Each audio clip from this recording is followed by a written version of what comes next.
Bonjour, alors aujourd'hui j'aimerais vous présenter de nouveau un F-16 et cette fois-ci dans les règles de l'art puisque je me suis dit finalement que c'était un peu dommage de ne pas revenir sur cet avion, bon certes très connu, mais surtout j'ai remis la main là comme vous voyez sur un kit qui est très différent, très différent du kit LR qui m'a servi à commencer un nouveau projet de kit bash Viper. Et en cherchant des pièces, je suis retombé sur cette maquette que je vous avoue très sincèrement que j'avais un peu oublié. Je sais que j'en ai plein d'autres, de toute façon, des F-16 ou un 48 ou un 72, etc. et même ou un 144. Mais là, je me suis dit que ça serait peut-être l'occasion de revenir sur cet avion et vous en parler un petit peu plus. Maintenant, par contre, je vous préviens, il n'est pas question pour moi de le monter tel quel, de faire la version que vous voyez là en illustration sur la boîte, une très jolie boîte d'ailleurs, une très jolie illustration, mais non, moi je vais faire ça entre guillemets à ma sauce et encore une fois certainement faire un autre kit bash et vous verrez tout à l'heure pourquoi, parce que en fait des pièces m'ont parlé, des pièces m'inspirent des choses et certainement pas ce que l'on voit là quoi qu'il en soit. Donc ce que je vous propose, c'est que nous appelions l'ami Ratatars pour en savoir un petit peu plus sur cet avion et ensuite je vous proposerai de voir un petit peu ce qu'il en est pour cette maquette. Donc on va appeler Ratatars immédiatement. Hello Ratatars. Allô Yvan. Ça va? Eh ben ça va et toi? Ça va. Écoute, je t'appelle parce que j'ai déjà présenté un F-16 il y a quelques temps pour faire un kit bash. Oui, là, je représente de nouveau un F-16 pour faire un kit bash et je me suis dit c'est dommage quand même. Ça fait 2 fois que je présente F-16 et que j'en parle pas. En plus, je pense que avec un avion qui a quand même facilement une quarantaine d'années de carrière, il y a peut-être des choses à dire. Donc je me suis dit, est-ce qu'il y a des choses intéressantes à dire sur le F-16 et en plus sur le F-16 que je présente aujourd'hui, qui semble être un F-16 modifié des forces belges et néerlandaises. Le MLU. Le MLU. Le MLU, rien à voir avec les petits gâteaux, c'est un programme d'update en fait. C'est-à-dire que ce sont des F-16 qui avaient déjà été livrés aux forces aériennes concernées de certains pays, notamment européens. Et en fait, pour qu'ils aient un petit upgrade en disant voilà, maintenant on a des nouveaux armements, on a ci, on a ça, est-ce que ça vous dit qu'on vous change 2-3 trucs et voilà, vous avez un pack. Donc ils ont acheté un pack, le pack MLU, et ils ont installé le pack MLU à l'intérieur des avions. Donc c'est directement General Dynamics, donc Lockheed Corporation, puisque c'est Lockheed qui a racheté General Dynamics, qui a proposé ça, et les forces aériennes, notamment effectivement de la Belgique et des Pays-Bas, ont accepté et ont confié leurs avions pour qu'ils soient upgradés. Voilà, donc c'est et pas que, il y a eu d'autres forces aériennes aussi qui ont fait ça. Même l'US Air Force devait initialement upgrader ses F-16 A et B, puisqu'en fait le MLU les donne à peu près équivalent au F-16C qui était sorti un peu avant. Voilà, F-16C et en biplace F-16D. D'accord, et MLU ça a une signification particulière, j'ai pas trop regardé sur la boîte comme un vilain papier. Eh bien oui, c'est Mid-Life Upgrade, donc voilà, le MLU. Le MLU. D'accord, donc rien à voir avec une version de F-16 que j'ai eu en 144 qui a des ailes un peu bizarres, un peu plus étendues, on va dire. Le F-16 XL. Ouais. Non, ça c'était un test, le F-16 XL, concernant tout ce qui était delta, semi-delta, double delta, essentiellement piloté par la NASA. Donc je dis essentiellement parce qu'il y a eu des études, au départ ils l'ont fait sur les fonds propres, après ils ont volé quand même avec, ils ont vraiment cherché à changer le type d'aile qui équipait le F-16 pour essayer de lui donner certains avantages autres, que ça soit la longue portée, le tactique, tout ce qui était maniabilité. Mais voilà, bon, finalement les F-16 opérationnels sont opérationnels effectivement depuis 1979 pour les premiers F-16A en début de service. Il est rentré en introduction en août 78, donc début de dotation, donc il a effectivement 41 ans. quasiment 42. Donc 42 ans de service pour les toutes premières versions qui ont depuis été reléguées au placard ou updatées, hein, ça dépend des pays, notamment avec le MLU. Il y a un autre programme dont j'ai oublié le nom mais qui est en cours pour les upgrader justement avec tout ce qui était nouvelle avionique, puisque le MLU c'était de la nouvelle avionique, notamment avec des capteurs, des systèmes d'armement, une nouvelle console, enfin voilà, un nouveau cockpit. Et ils sont en train de re-upgrader ça pour arriver sur les standards entre guillemets des forces aériennes des Émirats Arabes Unis, qui eux ont des blocs largement supérieurs à ceux de la plupart des autres nations dans le monde. Parce que le F-16, il y a 25 nations qui l'utilisent en tant qu'avion de combat principal. Enfin, je dis principal, je devrais pas dire principal, je dis avion de combat général. Voilà. Parce que maintenant, il n'y a plus d'avion de combat principal, il y a beaucoup de versions différentes et de rôles différents. C'est un vrai petit multi-rôle. Hein. Donc voilà. Mais aux États-Unis, ils l'utilisent comme avion d'interception, je crois, en tout cas sur leur propre territoire, c'est bien ça? Non, le F-16 n'est plus un intercepteur, il n'y a entre guillemets jamais été, c'était un rôle qui était dévolu au F-15. Le F-16 est vraiment un avion d'appui, un multi-rôle, donc qui est capable aussi bien de faire de l'interdiction aérienne avec des missiles anti-aériens que de larguer des bombes ou d'envoyer des salves de roquettes au besoin. Mais par contre, s'il n'excelle dans aucun rôle, en fait, il est bon à tout. C'est la bonne à tout faire de l'US Air Force et d'autres forces aériennes. Voilà. D'accord, donc c'est-à-dire que ce qu'on a voulu nous faire croire dans beaucoup de films n'est pas vrai. Voilà. Donc il est autant multi-rôle qu'un Mirage ou un Rafale, quoi. C'est ça. C'est ça. En fait, il faut pas oublier que ce genre de programme de petit avion multi-rôle a inspiré de toute façon, du fait des contraintes économiques, les programmes qui ont suivi, notamment effectivement celui du Rafale, de l'Eurofighter, ou même celui très controversé du F-35, qui est censé remplacer le F-16, mais qui est moins bon à beaucoup de choses. Je pense qu'il a coûté énormément plus cher du fait de la technologie, de ci, de ça, de ce qu'on veut en faire, mais que pour l'instant, il a encore d'énormes défauts de jeunesse.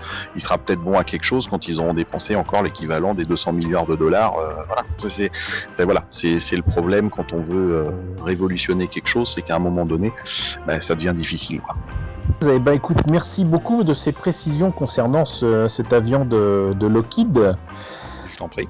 Et comme ça, on en sait un petit peu plus sur cet avion avant que j'en fasse autre chose. En fait, tu vas en faire quelque chose qu'il est devenu par... En fait, il a eu un deuxième nom de baptême, puisque le F-16 est né en tant que Fighting Falcon. Il est devenu Viper, à partir du F-16D notamment. Et essentiellement grâce ou à cause de nos amis israéliens qui, eux, avaient modifié certaines versions du F-16 qu'ils avaient, en les upgradant, mais tout seul, comme des grands, parce que c'est ce qu'ils ont fait avec énormément d'appareils. Et le F-16 Viper est devenu un vrai nom, en fait, de mise en service sur les versions un peu plus évoluées des F-16 de nos jours, si je puis dire. Voilà. C'est une belle évolution, mais ça m'arrange pas des masses parce que pour me faciliter la tâche, puisque j'ai arrêté de donner des numéros au bout du 10e Viper Kit Bash, maintenant j'essaie de leur donner au moins une partie du nom de la maquette d'origine. Et là, si je fais un Viper, je pense que ça va pas le faire. Alors dans ces cas-là, je peux te suggérer, si tu veux, le Viper moulu. Ah, le Viper moulu, oui, c'est pas très vendeur, mais bon, si c'est fait pour vaincre... Tu pars d'un MLU quand même. Oui. Ok, écoute, merci pour ces précisions, merci pour ces indications. Je t'en prie. Et puis je te rappellerai de toute façon un de ces quatre certainement pour parler d'un autre petit avion. Pas de souci, avec plaisir. Ciao. Ciao. Alors merci à Ratatars pour tous ces renseignements. Donc qu'est-ce qu'il en est pour cette maquette? Alors déjà, ça m'a amusé de me rendre compte qu'au final, cette maquette-là, qui est bien meilleure que celle de LR, a coûté moins cher à l'achat. que la maquette LR, puisque donc là vous voyez qu'elle était vendue a priori au départ à 16 € et je l'ai eu à 5 €, et ça c'est très clairement une maquette de la bourse aux échanges du salon de la maquette qui avait lieu à Porte de Versailles à Paris. Je sais que beaucoup de personnes crachaient dessus, etc. Mais moi j'y allais régulièrement parce que déjà j'y allais depuis l'âge de mes 9 ans. Et ensuite parce que justement à la bourse aux échanges je trouvais énormément de choses qui m'intéressaient et qui pouvaient me servir.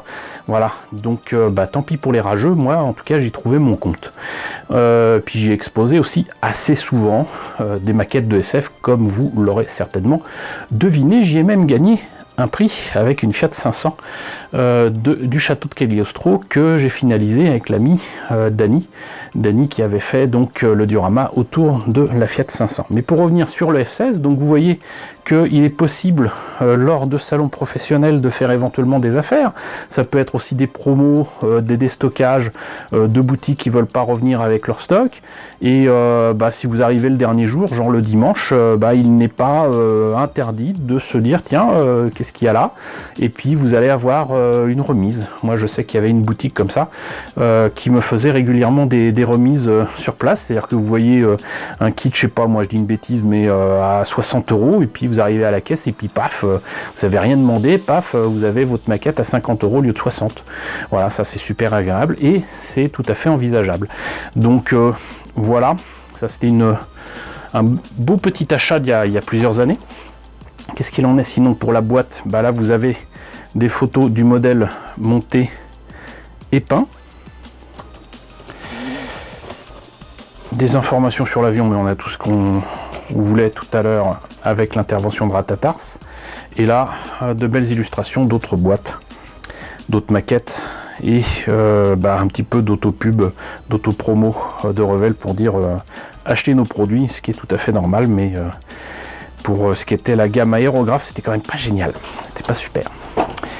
Donc, de quand date ce F16? A priori, l'illustration indique clairement l'an 2000, donc je dirais que cette maquette a au moins 20 ans, mais on a vu ce qu'il y avait autour de la boîte. Moi je vous propose de voir à l'intérieur ce que ça donne. Alors, avant de passer aux pièces, voyons un petit peu quand même la notice, donc noir et blanc, c'est confirmé pour 2000 ici. Donc les pièces en présence avec ce que j'adore moi, à savoir donc les pièces à ne pas utiliser en gris. Il n'y en a pas énormément, c'est des petites pièces, mais ça fait toujours plaisir. C'est des dessins, c'est pas génial, mais bon. Cockpit, pilote, pas de Revellite, coucou Christophe. Le cockpit avec le pilote, donc dans le haut de la carlingue, on va dire. D'autres petits détails à mettre ici et là. Là, l'intérieur donc de l'entrée d'air, peut-être même de, comment dirais-je, du moteur, avec des détails quand même assez fous ici. Je sais pas où c'est que ça se place après, mais c'est pas très clair avec ces dessins.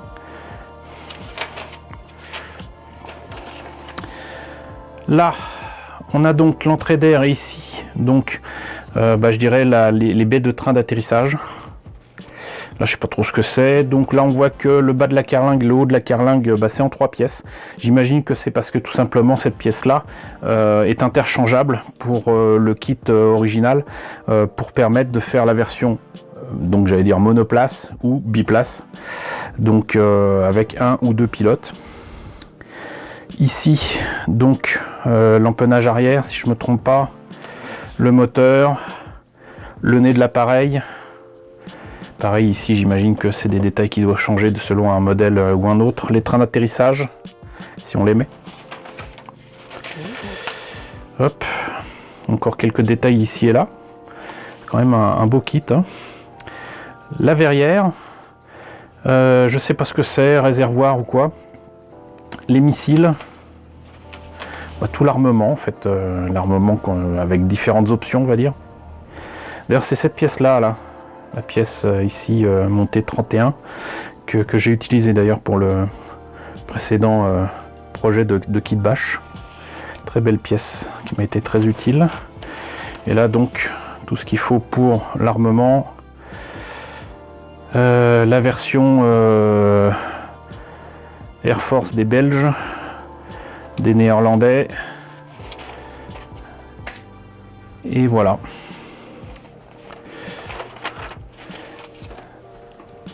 Et pour faire l'une ou l'autre des versions, une très très belle planche de décalco avec des détails de fou. Sincèrement, c'est magnifique. C'est pas du niveau d'Hasegawa, mais pas loin. Voilà, donc ça c'était pour la notice et les décalcos. On va voir pour les pièces. Alors pour les pièces, on voit déjà que au niveau des détails, par exemple ici de la tuyère, il n'y en a pas énormément, mais c'est déjà pas mal, c'est sympa. Même l'intérieur, je sais pas si on voit ici, c'est pas mal non plus. Le nez de l'appareil, ici donc les pièces transparentes avec les feux de signalisation sur les ailes, j'imagine. C'est transparent, c'est beau, c'est bien foutu. Et sinon, voilà pourquoi ce kit m'inspire. Alors déjà, vous noterez, on l'a vu tout à l'heure avec la notice, que cette partie-là de l'avion est séparée du reste de la carlingue. Alors déjà, tous les détails sont en creux, et les détails sont magnifiques. Déjà. Et ensuite, ça, donc, c'est déjà, entre guillemets, coupé. C'est-à-dire que j'ai pas à découper ici pour avoir cette partie-là pour faire le Viper. Et ça, c'est génial. En plus de ça, il y a des détails de fou qui peuvent utiliser pour plein de choses, mais surtout, en fait, vous avez là la bouche de l'entrée d'air en une pièce, mais pour compléter le reste de la bouche, vous avez ici deux pièces qui vont sur les côtés, qui feront d'excellents justement entrées d'air pour la version Viper, avec tous les détails qui vont bien dessus. Donc ça, vous imaginez que vous avez déjà là les pièces nécessaires pour faire les entrées d'air ici et ici. On va faire ça comme ça, voilà. Et ça, juste au-dessus. Donc déjà, vous avez vos entrées d'air pour les moteurs du Viper. Vous avez de très beaux détails aussi pour le cockpit. Vous avez un pilote, hein, ça peut sembler étrange de dire ça, mais c'est important. Et vous avez tout ce qu'il faut pour faire un beau kit bash de Viper, parce qu'en plus vous avez un armement très complet. Alors là par contre, la pièce dont je vous parlais, là elle est en 1,72, donc elle est plus petite, mais je pense que j'ai utilisé en fait une pièce en 1,48 pour l'autre Viper. Mais là il y a vraiment tout ce qu'il faut pour faire des détails, le reste des moteurs, le nez. On verra bien, mais en attendant, moi ce qui m'inspire là, et ce qui me fait dire que je ne veux pas faire ce F16 tel quel, c'est que j'ai déjà les pièces qui me facilitent la vie. Et ça c'est génial, j'ai juste à couper ici pour faire les ailes du Viper. Et s'il y avait eu deux empennages arrière comme ça a été le cas pour d'autres kits que j'avais, j'aurais certainement utilisé ce genre de choses sur le côté. Là c'est des trucs, c'est superbe, c'est juste magnifique. Et ça donne des ailes vraiment très sympas. Mais donc j'aurais juste entre guillemets à couper ici. Et à couper là. Et j'ai déjà ce qu'il faut pour faire les ailes de Viper. Et peut-être même là, le dessous, si on met ça en dessous, et on a déjà l'arrière, il y a juste à compléter les moteurs. Pour ensuite, pour le reste du nez, etc., je peux même utiliser ça éventuellement, ça, si je coupe ça ici, là, et que je le mets là, j'ai un arrière de Viper assez sympa. J'ai au moins 3 ou 4 options, des plans dans la tête. En fait, ce que je fais souvent avec ces kits bash, ces projets de kit bash, c'est que je me lance déjà avec la pièce qui m'inspire et je complète au fur et à mesure avec un plan, j'allais dire assez vague, que j'ai dans ma tête. Mais c'est comme en sculpture et comme en dessin, quand vous n'avez pas de modèle en face de vous, vous vous laissez lancer par l'inspiration. Et c'est comme en sculpture, que quelle que soit la matière que vous utilisez, que ce soit du bois, que ce soit de l'argile, soit surtout de la pierre, je sais pas moi, du marbre, je dis des bêtises, mais voilà, vous laissez donc guider par la matière que vous malaxé que vous utilisez, et donc ça va donner une certaine forme. Mais donc faut se laisser aller justement à l'inspiration, et ça marche entre guillemets tout seul, parce que si vous ne tenez pas à faire un modèle exact au boulon près qui correspond à tel ou tel modèle de tournage ou quoi que ce soit, c'est justement ce que vous permet et ce qui vous donne comme liberté de faire des kits bash, c'est que en fait vous n'êtes pas tenu de respecter telle ou telle forme, tel ou tel détail. Vous y allez. Il restera suffisamment de choses pour dire bon voilà, c'est tel vaisseau qui m'a inspiré, et puis le reste voilà quoi. Donc voilà ce qu'il en est pour ce F16. J'espère que la présentation de ce kit et les indications sur le F16 vous ont plu. N'hésitez pas à me dire ce qu'il en est dans la section commentaires. N'hésitez pas à liker, n'hésitez pas à partager, n'hésitez pas à vous abonner si ce n'est pas déjà le cas. Coucou aux nombreux abonnés qui nous ont rejoints ces derniers temps, bienvenue ici. Coucou aux grands anciens qui me suivent depuis plus de 4 ans, merci à tous de votre fidélité, merci à tous de votre soutien sur Tipeee et sur Paypal, surtout prenez soin de vous. Je vous laisse avec la liste des contributeurs de la chaîne et je vous dis donc à très bientôt, j'espère, un de ces 4, pour la mise en chantier de ce nouveau projet de kit bash Viper à partir d'un F16.